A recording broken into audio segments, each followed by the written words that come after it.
Bonjour et bienvenue dans encore ces histoires de bonnes femmes. Je suis Laurence Perrault, animatrice radio et télévision. J'ai toujours tendu mon micro aux autres et pensé que partager nos histoires de vie peut nous aider. Quelques-unes d'entre elles, heureuses ou malheureuses, sont à l'origine de questions, d'interrogations et de doutes. Encore ces histoires de bonnes femmes propose d'écouter les femmes de plus de 50 ans. Pourquoi ? Parce que 50 ans est un nouvel âge charnière dans la vie d'une femme. 50 ans et plus, c'est un âge bouleversant. Encore ces histoires de bonnes femmes, les mardis à 18h. Une femme vient se livrer. Elle nous raconte l'un des événements qu'elle a vécu depuis qu'elle a eu 50 ans et nous invite à partager les doutes et les interrogations qui ont suivi. C'est un ou une spécialiste qui est invitée à décrypter ces questionnements. Aujourd'hui, c'est Katia qui se raconte et Christophe Bourgois-Costantini, coach de vie, auteur de nombreux livres, qui offre son écoute et son expertise. La rencontre.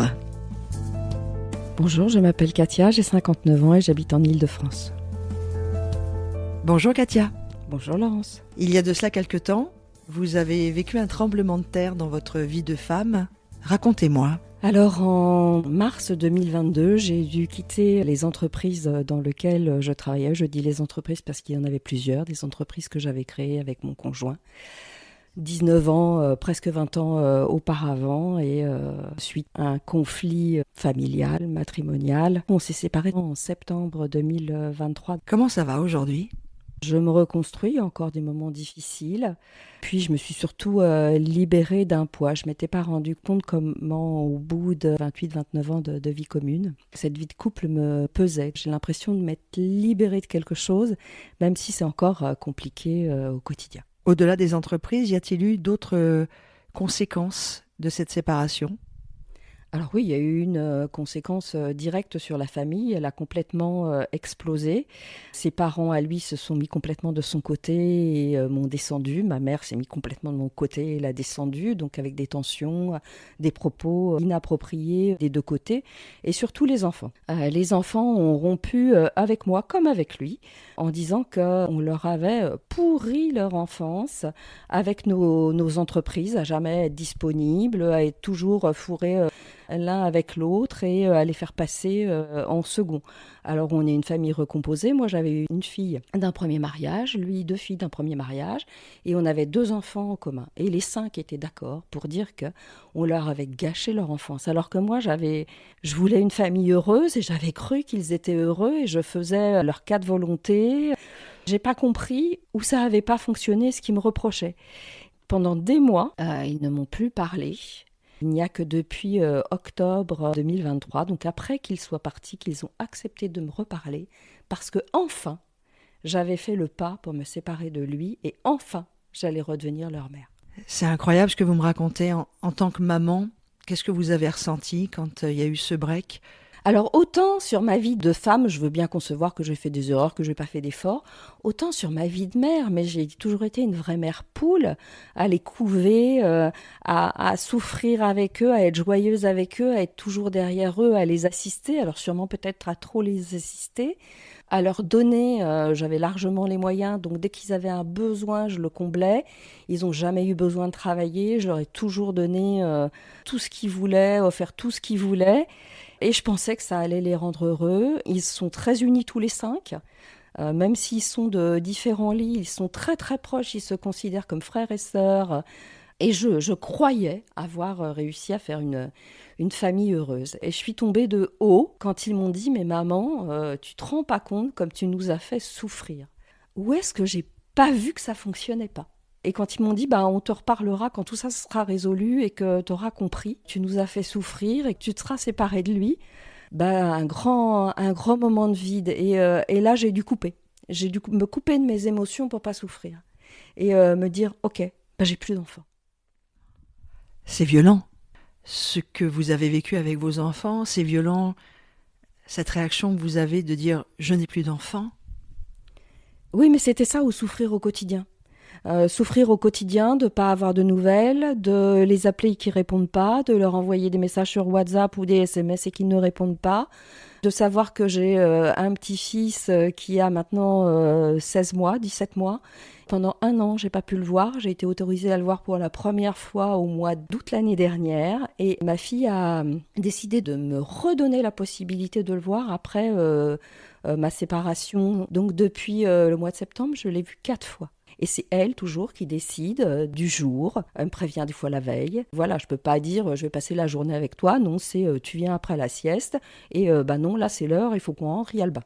Et en plus, on n'arrive pas à se parler. Quand on se voit, je m'occupe du petit. D'abord, elle me surveille. Et ensuite, si je lui pose des questions, elle me répond pas. Et si moi j'essaie de lui parler, elle me dit non, tu vas ramener tout à lui. Non, non, je veux pas en entendre parler. Donc du coup, je ne sais pas de quoi lui parler. Alors c'est vrai qu'elle a eu une relation conflictuelle et elle avait 9 ans quand je me suis mis à vivre avec lui et ils ne se sont jamais. Mais moi j'ai eu l'impression de toujours essayer de temporiser, de l'acheter peut-être entre guillemets, je lui achetais tout ce qu'elle voulait et quand elle est partie de la maison, j'ai toujours été là pour lui payer son appartement, lui payer sa voiture. Quand elle était en difficulté, quand le père de son fils a quitté la maison tous les mois, je lui donnais de l'argent. Et le jour où elle a décidé de rompre avec moi, elle m'a dit écoute maman, t'es qu'une mère carte bleue. Et ça a été violent. Est-ce que, avec le temps, vous avez réussi à entendre les messages qu'elle voulait vous faire passer ? Certainement pas tous. Certains, oui. Surtout que mes fils, qui sont aussi ses fils à lui, m'en ont fait passer qui sont similaires. Et là, c'est leur père. Autant pour elle, c'est pas son père. Donc on peut comprendre qu'il y ait eu une jalousie, des différends entre eux. Autant pour ses enfants à lui. Et eux, pareil, disent maman, merci. Tu nous as donné tout ce qu'on voulait. Tu nous as permis de pas travailler. Tu nous as payé nos vacances. Tu nous as payé le permis, la première voiture. C'est merveilleux parce que lui ne voulait pas du tout participer. Donc je l'ai fait sur mes fonds personnels. Par contre, le week-end, tu n'avais pas de temps pour nous, tu bossais, en vacances, tu bossais, tu n'étais pas proche de nous. Tu avais l'impression d'être proche, mais tu n'étais pas proche en fait. J'ai encore du mal aujourd'hui, j'entends ce qu'ils disent, je me remémore les moments. J'ai l'impression, moi, d'avoir partagé, mais je me dis que si eux ont ressenti que je ne partageais pas, c'est que j'avais un voile sur les yeux et que je ne me rendais pas compte. Aujourd'hui, rien n'est perdu, tout est à reconstruire. Comment vous voyez demain votre vie de maman et de grand-mère ? J'aimerais bien réussir à la reconstruire avec eux, à bâtir quelque chose avec eux. C'est compliqué, je pense qu'il faudra du temps, que je me focalise sur ma fille, sur mon petit-fils. J'ai envie de voir grandir mon petit-fils. Et puis sur mes 2 garçons qui commencent à s'épanouir dans leur vie. Donc j'aimerais être près d'eux et apprendre avec eux ce que j'ai pas su faire avant. Merci beaucoup Katia. Merci Laurence. Acceptez-vous que je fasse écouter votre témoignage à un spécialiste pour avoir son regard, son analyse ? Oui, tout à fait. Je m'appelle Christophe Bourgois-Costantini. Je suis coach de vie et coach d'urgence. Bonjour Christophe. Bonjour Laurence. Vous êtes coach de vie, vous venez de me le dire, ça veut dire quoi exactement ? Mon métier se rapproche beaucoup plus d'une forme de thérapie brève, c'est-à-dire qu'en 10 séances, les gens viennent me voir, je leur permets de réfléchir sur ce qui les meut profondément en fait. Qu'est-ce qu'ils ont en eux ? Et j'ai une spécialité, parce que j'ai travaillé depuis 10 ans et publié 3 livres, sur les intelligences multiples. C'est-à-dire qu'en fait, chacune et chacun d'entre nous possédons des intelligences, nous sommes nés avec, sauf que l'école, les parents nous ont détournés de ça. Et en fait, la plupart des gens qui viennent me voir consolident leur activité, voire changent de métier et comprennent enfin qui ils sont parce qu'ils se raccrochent à ces intelligences natives et ils les développent et ça permet incroyablement de gérer le stress, de lâcher prise, de retrouver une nouvelle forme de motivation et de bonifier sa vie, voire d'en changer. Et donc, le vrai coaching, ce n'est pas du mentoring, c'est-à-dire que moi, je ne donne pas des conseils. J'agis de telle manière à ce que mes coachés comprennent par elles-mêmes quel est le chemin qu'elles doivent prendre. Qu'est-ce qui vous est arrivé pour en arriver à être coach aujourd'hui ? Une dépression il y a 28 ans. En fait, une femme m'a quitté, la mère de mes 2 premiers enfants, et Elle m'a totalement renvoyé à ma blessure profonde d'abandon de ma mère et de rejet, ce que j'avais jamais voulu voir. Moi, j'ai toujours dit, j'ai eu une enfance heureuse. Et en fait, je me suis rendu compte que j'ai été abandonné plusieurs fois par mes parents, dont 3 fois où j'ai failli mourir. Et j'en veux pas à mes parents, paix à leur âme d'ailleurs. Mais là, j'ai fait une profonde dépression parce qu'en fait, en me quittant, elle m'a renvoyé à cette blessure. Donc, j'avais le choix. Soit c'était de sa faute, soit j'avais ma grande part de responsabilité. Et j'ai vraiment préféré aller chercher cette grande part de responsabilité. J'ai vu une forme de psy, une femme formidable, qui m'a fait vraiment bien bosser. Après, j'ai été faire un tour du monde. J'ai vu des grands maîtres, des grands sages. J'étais jusqu'en Nouvelle-Zélande, au Brésil, etc. D'ailleurs, je viens de sortir un livre sur les 100 meilleurs exercices pour s'auto-coacher. Donc, c'est le fruit de mon tour du monde, d'exercices que je fais pratiquer. Parce que moi, je pars du principe que les gens peuvent se prendre en main. Donc, je me suis rendu compte que j'étais un sale con, que je reproduisais, je testais l'abandon, puisque maman m'avait abandonné. Donc, je testais l'abandon avec les femmes, mais c'était totalement inconscient. Et je me disais, une fois qu'elle me quittait, toutes des hyènes comme maman. Mais non, le problème, il était chez moi. Et c'est ça qui est fondamental dans le coaching. Il faut comprendre qu'en fait, le problème est d'abord chez vous. Soit vous faites comme 99,9% des gens sur cette planète, vous en foutez, et vous traversez cette vie comme ça, là. Soit vous vous dites, mais j'ai quand même pas survécu au mammouth, à la peste, au choléra, aux enfants non dits, aux enfants cachés, à la Covid, au cancer, etc., pour être là, devant Laurence avec mes 100 milliards de neurones, pour pas comprendre ce qui me meut profondément dans la vie. Je comprends pas que les gens fassent pas cette démarche. Et ça coûte pas cher. Et donc, on a fait des études de coach, en tout cas une formation. Une formation à HEC formidable, et puis en même temps, je me suis spécialisé dans une science de comportement qui s'appelle les énéagrammes. C'est-à-dire, j'ai étudié le MBTI, la Processcom, etc. Et c'est aussi un outil dont je me sers de temps en temps en coaching, même si le coach n'est pas une boîte à outils. C'est à la technique de s'adapter à l'individu, jamais l'inverse. Donc c'est à la technique de s'adapter à l'individu. Et ça, j'aime beaucoup. Donc de temps en temps, je fais faire quelques exercices, mais toujours adaptés. Et d'ailleurs, dans le livre que je viens de sortir, là, des 100 meilleurs exercices d'auto-coaching, j'ai laissé un menu très très large qui répond à plusieurs problématiques et un peu à la carte. Et plutôt des exercices ludiques parce que ça marche. Il ne faut pas forcément avoir le réflexe psy. On est capable de s'en sortir. Vraiment, je suis le meilleur exemple, même si un psy au départ m'a guidé. Après, ça n'a été que des applications d'exercices très simples. Et quand je vois, parce que j'ai bossé avec lui, Rafa, ou Djokovic, ou François Pinault, ou Thierry Marx, ou vous prenez Elon Musk, ou Mark Wahlberg, ils adoptent des exercices très simples tous les jours. Très simples. Comme le pep talk, comme se parler devant un miroir. Donc c'est tous ces exercices très simples que j'ai synthétisés dans un livre. Et votre dernière parution ? Les 100 meilleurs exercices d'auto-coaching dans le monde. Pour que les gens puissent donner leur plein potentiel. Pour aller mieux, mais pour aller mieux durablement. Acceptez-vous maintenant d'écouter le témoignage de Katia ? Avec grande joie. Alors on y va. Ah, encore ces histoires de bonnes femmes.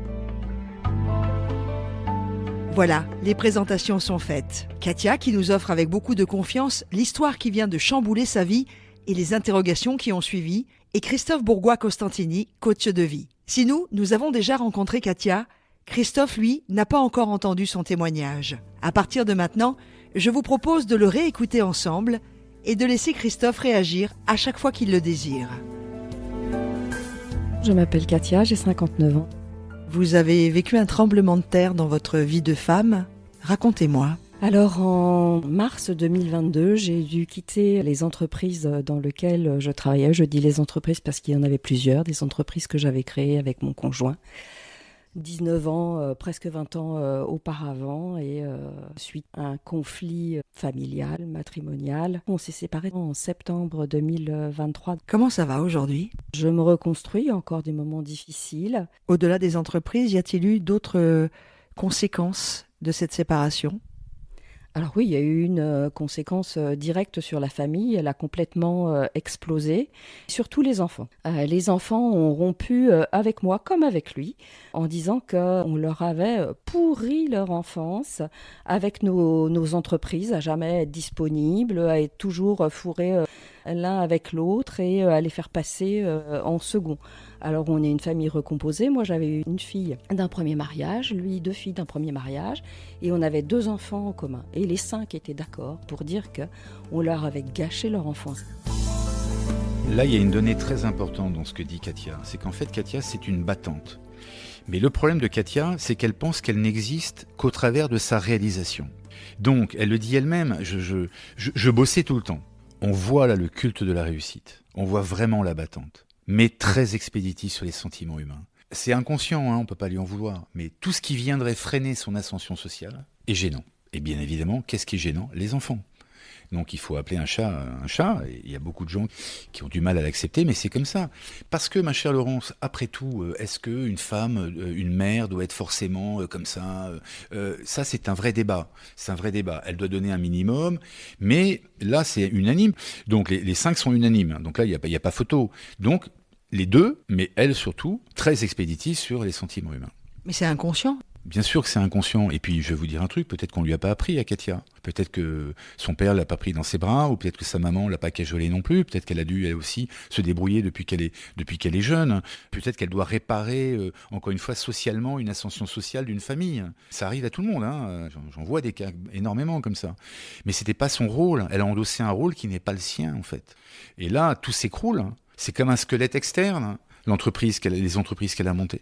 Ça sert à quoi d'avoir plein de pognon si on est passé à côté de la vie avec les gosses, quoi ? Mais c'est jamais trop tard. Et ce que je dirais à Katia, c'est de faire amende honorable. C'est de dire à Katia, mais Katia, allez voir vos enfants et vous leur demandez pardon. Moi, je demande pardon à mes 4 gosses au moins une fois par mois. Ça fait 30 ans que je travaille sur moi, Laurence. À chaque fois, l'univers teste les progrès. Et je vois que des fois, mon mauvais ego revient, mon abandon revient, le rejet de mes parents revient. C'est normal, c'est structurant, si vous voulez. Je mourrai, on mourra tous avec toutes avec nos blessures. Sauf qu'il faut apprendre à les accueillir. C'est ça qui change tout. Et là, il faut qu'elle apprenne à demander pardon, en disant « c'était plus fort que moi, je travaille sur moi, j'essaye de comprendre pourquoi j'ai agi comme ça, je vous demande pardon, je ne l'ai pas vu. » Mais en même temps, ça ne veut pas dire que les gosses, la vertu des contraintes. Les gosses, avec une maman pareille, elle donne aussi un exemple d'une femme qui se bat, qui est libérée, qui n'est pas forcément sous le joug d'un mec non plus, qui est capable de s'assumer. Je voulais une famille heureuse et j'avais cru qu'ils étaient heureux et je faisais leurs 4 volontés. J'ai pas compris où ça avait pas fonctionné, ce qu'ils me reprochaient. Pendant des mois, ils ne m'ont plus parlé.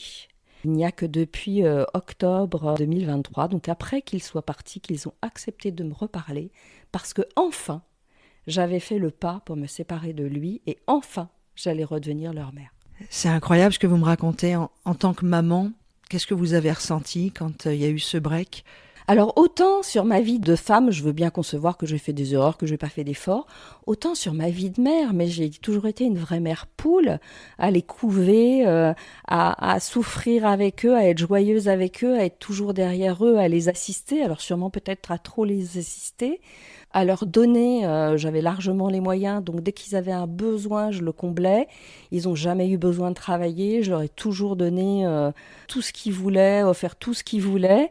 Et je pensais que ça allait les rendre heureux. Ils sont très unis tous les 5. Même s'ils sont de différents lits, ils sont très très proches. Ils se considèrent comme frères et sœurs. Et je croyais avoir réussi à faire une famille heureuse. Donc là, on est dans une croyance familiale qui se transmet depuis, à mon avis, des générations. C'est que l'argent fait le bonheur. Eh bien non, l'argent ne fait pas le bonheur. Katia, elle était enfermée dans son modèle de réussite. Elle se dit, si je réussis, je gagne de l'argent, on est heureux.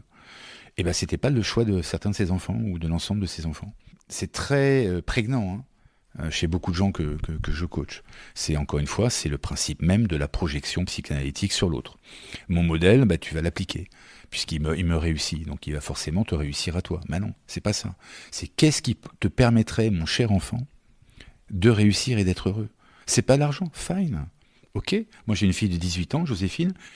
Bac S, mention très bien, donc elle aurait pu faire maths sup, maths spé, papa, moi je veux devenir artiste. Je dis, mais ma fille, mais tu deviens artiste. Je t'appuie. C'est ça la démarche. Ce sont les enfants qui apprennent aux parents. J'adore cette idée des enfants qui apprennent aux parents. C'est la première fois que je l'entends. C'est la clé. C'est la clé. Vous voyez, par exemple, même la posture à table, moi je m'interdis d'être en bout de table. Lorsqu'on se retrouve à 3 ou à 4, un coup c'est Joséphine qui préside.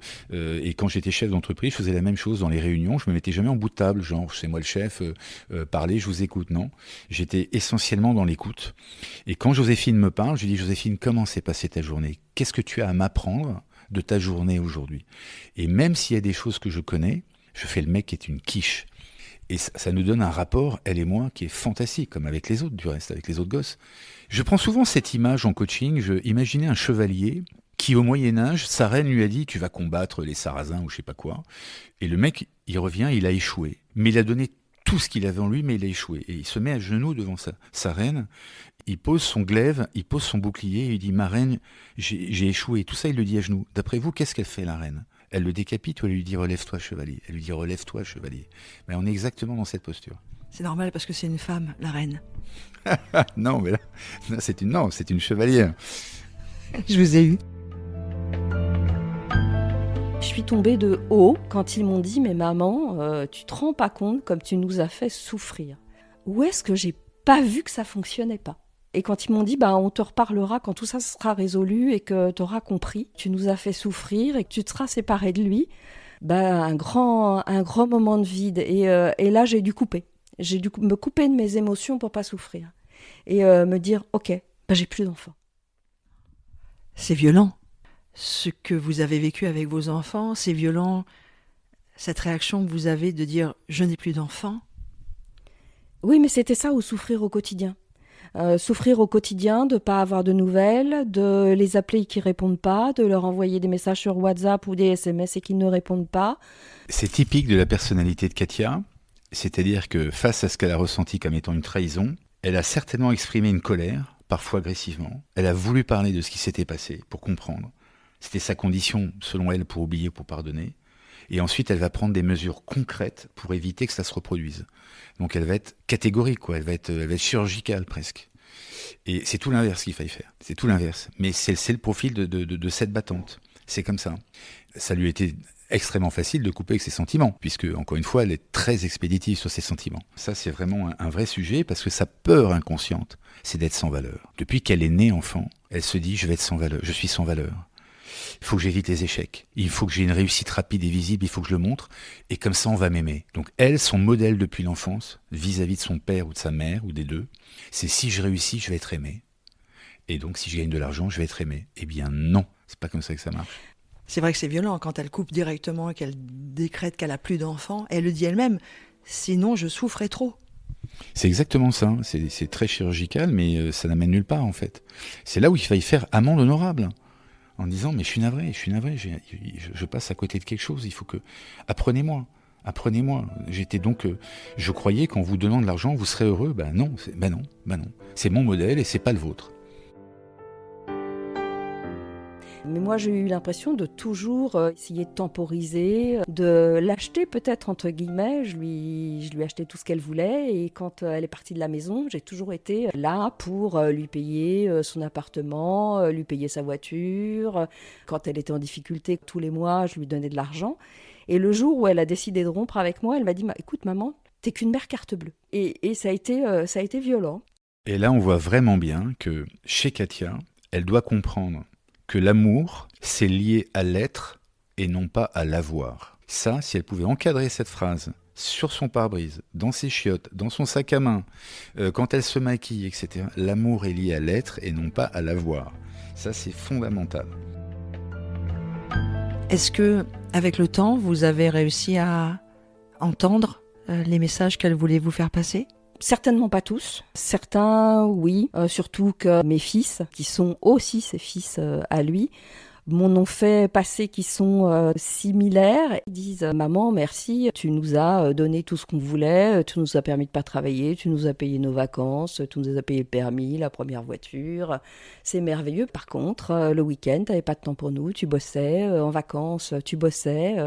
Tu n'étais pas proche de nous. Tu avais l'impression d'être proche, mais tu n'étais pas proche en fait. » J'ai encore du mal aujourd'hui, j'entends ce qu'ils disent, je me remémore les moments. J'ai l'impression, moi, d'avoir partagé, mais je me dis que si eux ont ressenti que je partageais pas, c'est que j'avais un voile sur les yeux et que je me rendais pas compte. Comment vous voyez demain votre vie de maman et de grand-mère ? J'aimerais bien réussir à la reconstruire avec eux, à bâtir quelque chose avec eux. Donc j'aimerais être près d'eux et apprendre avec eux ce que j'ai pas su faire avant. Il y a un conseil que je pourrais me permettre eu égard à mon parcours de vie, si je devais être à la place de Katia, c'est d'échanger plutôt que de discuter. Dans ce putain de pays, tout le monde discute. Si pendant qu'on parle, on n'écoute pas l'autre. On a notre cerveau qui est déjà en train de... Surtout quand il y a un conflit, on essaye de convaincre l'autre. Alors ça, c'est nul, de chez nul. Tous les entreprises, ça se passe en entreprise partout.